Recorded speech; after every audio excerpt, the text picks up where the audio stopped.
నమస్కారం అండి. నానండి ఇలిజేరైనే. మీకు ఒక భయంకరమైన నిజం చెప్పబోతానండి. అది ఈ దేశానికి ఇబ్బంది కలిగించే విషయం అండి. మనము మన రోజువారీ పనుల్లోట ఎవరి ల్యాప్‌టాప్‌లో నలిగితే మనకు తెలియకంత మన దేశంలోనికి తీవ్రవాదులు చొరబడిపోతారండి. ఒకళ్ళు కాదు, ఇద్దరు కాదు. మీరు ఆశ్చర్యపోతారు. మన 2 తెలుగు రాష్ట్రాల్లోన లక్షల మంది తీవ్రవాదులు ఉన్నారని ప్రభుత్వాలు కూడా ఒప్పుకున్నాయండి. కానీ ఆళ్ళని కట్టడి చేయడం అనేది ఇప్పుడున్న పరిస్థితుల్లో చాలా కష్టమండి. అందుకే ప్రజలందరూ కూడా మీ మీ జాగ్రత్తలు మీరు తీసుకోయండి. ఆళ్ళకి దూరంగా ఉండడానికి ప్రయత్నం చెయ్యండి. ఆళ్ళని మీరు గుర్తుపట్టాలంటే ఒకటే విధానం అండి. ఎక్కడైతే 10 మంది కూర్చున్న కాడికొచ్చి, మనమే పాకిస్తాన్ తోటి యుద్ధానికి కాలు దువ్వినామని, పాపం పాకిస్తాన్ అమాయక ప్రజలు ఏటి చేసినారని, మోడీకి హిందూ పిచ్చి పట్టుకున్నదని, యుద్ధం వల్ల అశాంతే గాని విజయశాంతి రాదని, యుద్ధం చేస్తే మన దేశ జీడీపీ పడిపోతదని, యుద్ధం వల్ల మన దేశంలోన కూరగాయలు, గ్యాసు, పెట్రోల్ రేట్లు పెరిగిపోతాయని, ఇలాగ మనతోటి మాట్లాడుతుంటారు చూసినారా? ఆళ్ళేనండి తీవ్రవాదులు.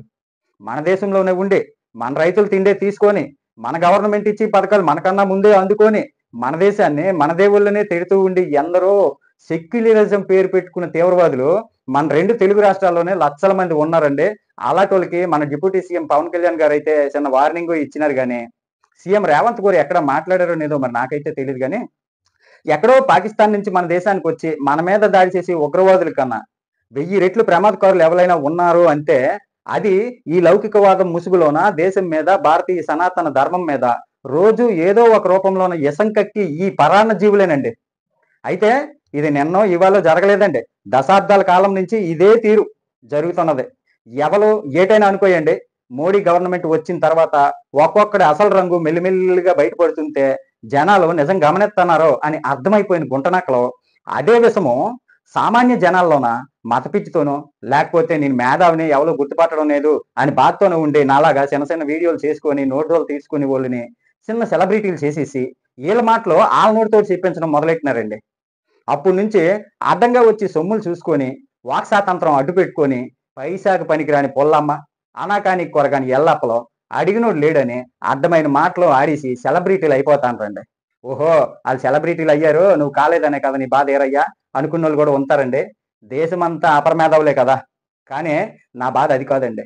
వాక్ స్వాతంత్రం ఉన్నదని, మనం పుట్టిన మన దేశం మీద భక్తి, ప్రేమ, కనీస గౌరవం లేకుండా మాట్లాడి ఎదవల మాటలిని సామాన్య అమాయకులు అదే నిజమనుకొని దేశం మీద భక్తి కోల్పోతున్నారు చూడండి. అది రాబోయే తరాలకి చాలా ప్రమాదమండి. మీరు మరొక ఆలోచన లేకుండా ఒక్క నిమిషం నా మాట వినండి. ఇప్పుడున్న భారతదేశం యుద్ధాలు చేసుకుంటూ బతికే భారతదేశం అండి. భారతదేశానికి యుద్ధకాంక్ష ఉన్నదా? యుద్ధం జరిగితే ఆస్తి నష్టమో, ప్రాణ నష్టమో జరుగుతాయని ప్రభుత్వాలకి తెలీదా? ఒక ప్రభుత్వాన్ని నడిపి ఒక వ్యవస్థ కన్నా గొప్పగా మనం ఆలోచించగలమా? దేశం అభివృద్ధికి దూరమైతే ఎక్కువ నష్టపోయేది మనమా? ప్రభుత్వం అండి. మరి అలాంటి ప్రభుత్వము యుద్ధం కోరుకున్నది అంటే ఎలాగ నమ్ముతారండి? పాకిస్తాను ఉగ్రవాదము, మత పిచ్చితోటి ఆ దేశాన్ని ఆ దేశమే నాశనం చేసుకొని పాతాళానికి వెళ్ళిపోయింది.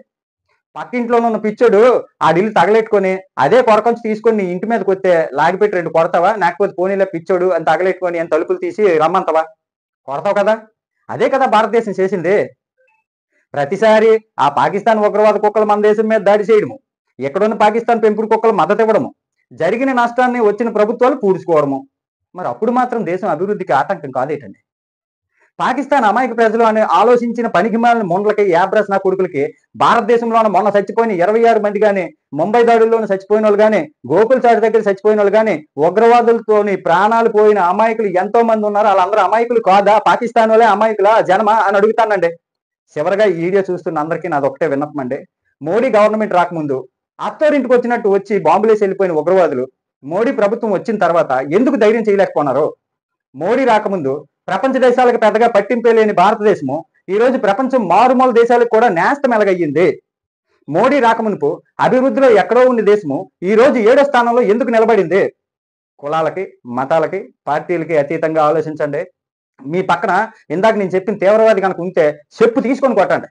దేశాన్ని ప్రేమించండి, ధర్మాన్ని అనుసరించండి. నా వీడియోకి లైక్ కొట్టండి. ఉంటానండి.